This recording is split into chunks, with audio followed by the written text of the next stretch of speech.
ನಮ್ಮ ಜೊತೆ ಗೆಸ್ಟ್ಗಳು ಕೂಡ ಇದ್ದಾರೆ, Irfan sir, Akshay sir and Cariappa sir. So ಈಗ ನಾವು ಬಿಗ್ ಮ್ಯಾಚ್ ಬಗ್ಗೆ, ಬಿಗ್ ಪ್ಲೇಯರ್ಗಳ ಬಗ್ಗೆ ಮಾತಾಡ್ತಾ ಇದ್ವಿ. ಬಟ್ ಸಂಜು ಸ್ಯಾಮ್ಸನ್ ಲೀಗ್ ಮ್ಯಾಚ್ನಲ್ಲಿ ಯಾವ ರೀತಿಯಾದಂಥ ಒಂದು ಪರ್ಫಾರ್ಮೆನ್ಸನ್ನು ಕೊಟ್ಟಿದ್ರು, ಅದನ್ನು ಬಿಟ್ಟು ಕ್ವಾರ್ಟರ್ ಫೈನಲ್ಸ್ ಆ್ಯಂಡ್ ಫೈನಲ್ಸ್ಗೆ ಬಂದರೆ, ಸೆಮಿಫೈನಲ್ಸ್ಗೆ ಬಂದರೆ ಅವರ ಪರ್ಫಾರ್ಮೆನ್ಸೇ ನೆಕ್ಸ್ಟ್ ಲೆವೆಲ್ ಹೋಯಿತು. ಆ್ಯಂಡ್ ಇರ್ಫಾನ್ ಸರ್, ಅದ್ರ ಬಗ್ಗೆ ಮಾತಾಡೋ ಹಾಗಿದ್ರೆ ಸರ್, ಸಂಜು ಅವರ ಒಂದು ಕಾಂಟ್ರಿಬ್ಯೂಷನ್ ಆ್ಯಂಡ್ ಅವರ ಒಂದು ಪರ್ಫಾರ್ಮೆನ್ಸ್ ಲೀಗ್ ಮ್ಯಾಚಲ್ಲಿದ್ದಂಥ ಸಂಜುನೇ ಬೇರೆ, ಕ್ವಾರ್ಟರ್ ಫೈನಲ್ಸ್ ಆ್ಯಂಡ್ ಸೆಮಿಫೈನಲ್ಸಲ್ಲಿ ಬಂದಂತಹ ಸಂಜುನೇ ಬೇರೆ.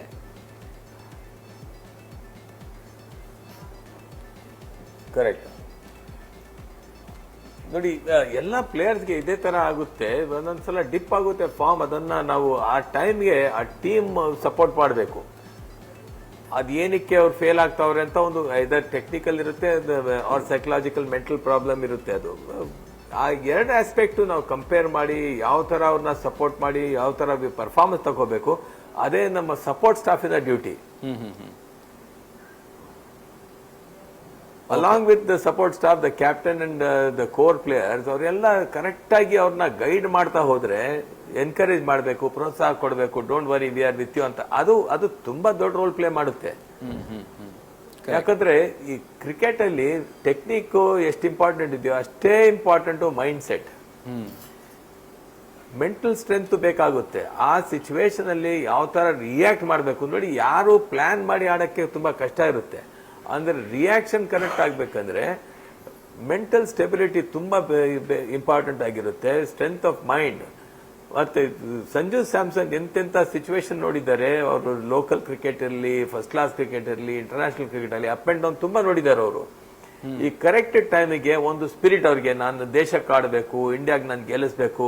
ಆ ಎರಡು ಮ್ಯಾಚ್ ಅಲ್ಲಿ ಅವರು ಎಂತಹ ಪೊಸೆಸಿವ್ ಆಟಿಟ್ಯೂಡ್ ಇತ್ತು ಅಂದ್ರೆ ಅದನ್ನ ನಾವು ನೋಡಿ ಕಲಿಬೇಕು, ಯಂಗ್ಸ್ಟರ್ಸ್ ನ ತೋರಿಸ್ಬೇಕು. ನೋಡಿ, ಇದೇ ಪ್ಲೇಯರು ಪರ್ಫಾರ್ಮ್ ಮಾಡ್ತಿರ್ಲಿಲ್ಲ, ಇವತ್ತು ಏನಕ್ಕೆ ಮಾಡ್ತಾ ಇದ್ದಾನೆ. ದಟ್ ಈಸ್ ಬಿಕಾಸ್ ಹಿ ಹಸ್ ಮೇಡ್ ಅಪ್ ಹಿಸ್ ಮೈಂಡ್. ಒಂದು ಮನ್ಸಲ್ಲಿ ಮಾಡ್ಕೊಂಡಿದ್ದಾನೆ, ನಾನು ಏನೇ ಆಗ್ಲಿ ನನ್ನ ದೇಶಕ್ಕೆ, ನನ್ನ ಟೀಮಿಗೆ ನನಗೆ ಮಾಡಲೇಬೇಕು ಅಂತ ಹಠ ಜಿದ್ದು ಅದರಲ್ಲಿ ಕಾಣಿಸ್ತಿತ್ತು. ಪ್ರತಿಯೊಂದು ಬಾಲ್ ಆಡಿದ್ದು ಎಲ್ಲಾ ಬಾಲ್ಗೆ ಅವರು ಟೆನ್ನಿಸ್ ಬಾಲ್ ಆಡ್ದಂಗೆ ಆಡೋಕೆ ಶುರು ಮಾಡಿದ್ರು. ಪ್ಲೇಯರ್ ಫೇಲ್ ಆಗ್ತಿರೋರು ಇಷ್ಟ ಬಂದಂಗೆ ಎಲ್ ಬೇಕಾದ್ರೂ ಬೌಂಡ್ರಿ ಸಿಕ್ತಿತ್ತು, ಎಲ್ ಬೇಕಾದ್ರೂ ಸಿಂಗಲ್ ಸಿಕ್ತಿತ್ತು. ಎಂತ ಡಾಮಿನೇಷನ್ ಎರಡು ಮ್ಯಾಚ್ ಅಲ್ಲಿ ಇತ್ತು ಅಂದ್ರೆ, ಈಗ ಏನಾಗುತ್ತೆ, ಅಪೋಸಿಷನ್ ಈಗ ಪ್ರಿಪೇರ್ ಆಗಿ ಬರ್ತಾರೆ ಅವರಿಗೆ, ಅವ್ರಿಗೆ ಹೇಗೆ ಕ್ವಾಯಿಟ್ ಇಡೋದು ಅಂತ. ಆ ಟೈಮಿಗೆ ಇನ್ನೊಂದು ಪಾರ್ಟ್ನರ್, ಅವ್ರ ಪಾರ್ಟ್ನರು ಟೇಕ್ ಓವರ್ ಮಾಡಬೇಕು. ಆ ತರ ನಾವು ಟೀಮ್ಗೆ ಮಾಡಿದ್ರೆ ಇವತ್ತು ಬಹುಶಃ ಅಭಿಷೇಕ್ ಶರ್ಮಾಗೆ ರನ್ಸ್ ಬರ್ಬೋದು, ಇಶಾನ್ ಕಿಶನ್ ಮಾಡಬಹುದು, ಇವರು ಸಪೋರ್ಟಿವ್ ರೋಲ್ ಮಾಡಬಹುದು. ಇವತ್ತು ಅದು ಹೇಳಕ್ ಬರಲ್ಲ. So this is A team game, this is the beauty of cricket.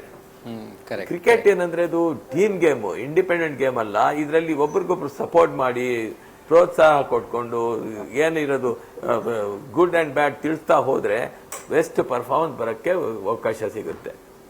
Right. ಈಗ ಅದೇ ಪ್ರಶ್ನೆಯನ್ನ, ಅದಕ್ಕಿಂತ ಮುಂಚೆ ನಿಖಿತಾ ಸ್ವಾಮಿ ಅವರು, ಆಕ್ಟ್ರೆಸ್, ಅವರು ಕೂಡ ಜಾಯ್ನ್ ಆಗಿದ್ದಾರೆ. ನಿಖಿತಾ ಅವರೇ, ವೆಲ್ಕಮ್ ಟು ದ ಶೋ ನಿಮಗೆ. ಆ್ಯಂಡ್ ಈಗ ನನ್ನ ಪ್ರಶ್ನೆ ಈಗ ಕೆ ಸಿ ಕಾರ್ಯಪ್ಪ ಅವ್ರಿಗೆ.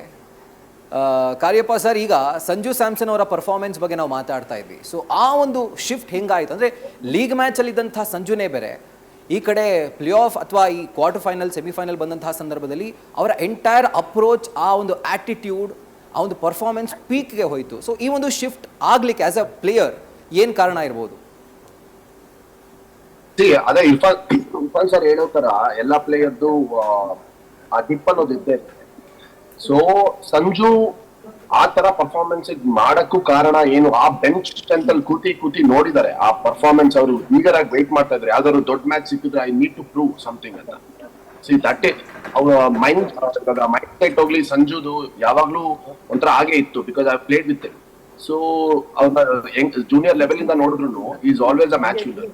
ಬಿಗ್ ಮ್ಯಾಚಸ್ ಬಂದ್ರೆ ಸಂಜು ಬಿಟ್ಕೊಡ್ತಾನೆ ಇರಲಿಲ್ಲ, ಕೇರಳಗಾಗ್ಲಿ, IPL ಆಗ್ಲಿ, ಇವಾಗ ಇಂಡಿಯನ್ ಟೀಮ್ಗೂ ಕೂಡ.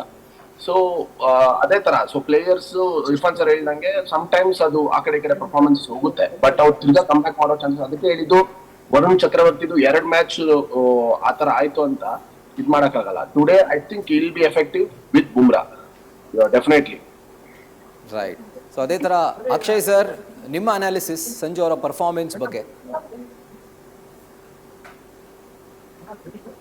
ಇಲ್ಲ, ಇರ್ಫಾನ್ ಸರ್ ಹೇಳಿದಾಗನೇ ಮೈಂಡ್ ಸೆಟ್ ತುಂಬ ಇಂಪಾರ್ಟೆಂಟ್ ಆಗಿರುತ್ತೆ. ಸೊ ನೀವು ಒಂದು ಒಳ್ಳೆ ಇನ್ನಿಂಗ್ಸ್ ಬಂದ್ಬಿಟ್ರೆ ನಿಮ್ಗೆ ಕಾನ್ಫಿಡೆನ್ಸ್ ತಿರ್ಗಾ ಬಂದ್ಬಿಟ್ರೆ ನೀವು ಡಿಫ್ರೆಂಟ್ ಪ್ಲೇಯರ್ ಆಗಿ ಕಾಣಿಸ್ತೀರಾ. ಸೊ ಸಂಜು ಸ್ಯಾಮ್ಸನ್ ಇವಾಗ ಫುಲ್ ಕಾನ್ಫಿಡೆಂಟ್ ಆಗಿ ಕಾಣ್ತಾ ಇದ್ದಾರೆ. ಅವ್ರ ಫಾರ್ಮ್ ವಾಪಸ್ ಆಗಿದೆ. ಫೈನಲ್ ಅಲ್ಲಿ ಅವರು ಚೆನ್ನಾಗಿ ಆಡ್ಬೇಕು.